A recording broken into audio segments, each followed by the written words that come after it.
पन्हाळगड ते पावनखिंड या ऐतिहासिक मार्गावर पदभ्रमंती करणाऱ्या शिवभक्तांकरता शाहूवाडी तालुक्यातील खोतवाडी, करपेवाडी, पांढरे पाणी या तिन्ही ठिकाणी मुक्कामासाठी सुसज्ज हॉल उभारले जाणार आहेत। करपेवाडी आणि पांढरे पाणी इथं सुमारे 550 महिला आणि पुरुष शिवभक्त मुक्काम करतील अशी व्यवस्था असेल। हॉलमध्ये पुरेसे स्वयंपाकगृह, स्वच्छतागृह, भोजन हॉल यांची व्यवस्था असेल। तर खोतवाडी गावात सुमारे 225 शिवभक्त राहतील अशी व्यवस्था असेल। वरील सर्व हॉलचा दर्शनी भाग ऐतिहासिक इमारतीला साजेसा असाच असेल अशी माहिती खासदार माने यांनी दिली।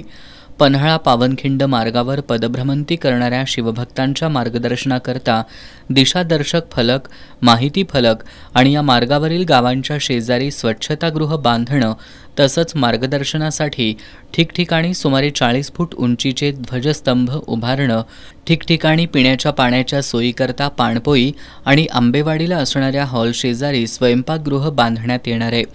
शिवभक्तांची पावनखिंड मार्गावर भर पावसाळ्यात मुक्कामाची व्यवस्था व्हावी यासाठी शिवराष्ट्र परिवाराचे अध्यक्ष प्रशांत साळुंखे यांनी मुख्यमंत्री एकनाथ शिंदे, खासदार श्रीकांत शिंदे आणि खासदार धैर्यशील माने यांच्याकडे पत्राद्वारे मागणी केली होती।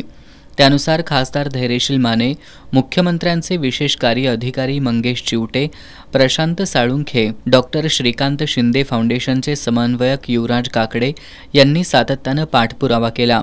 त्यानुसार हा प्रस्ताव मार्गी लागला असल्याचं खासदार माने यांनी सांगितलं। यावेळी मुख्यमंत्री एकनाथ शिंदे यांचे विशेष कार्यकारी अधिकारी मंगेश चिवटे आणि शिवराष्ट्र परिवाराचे अध्यक्ष प्रशांत साळुंखे उपस्थित होते।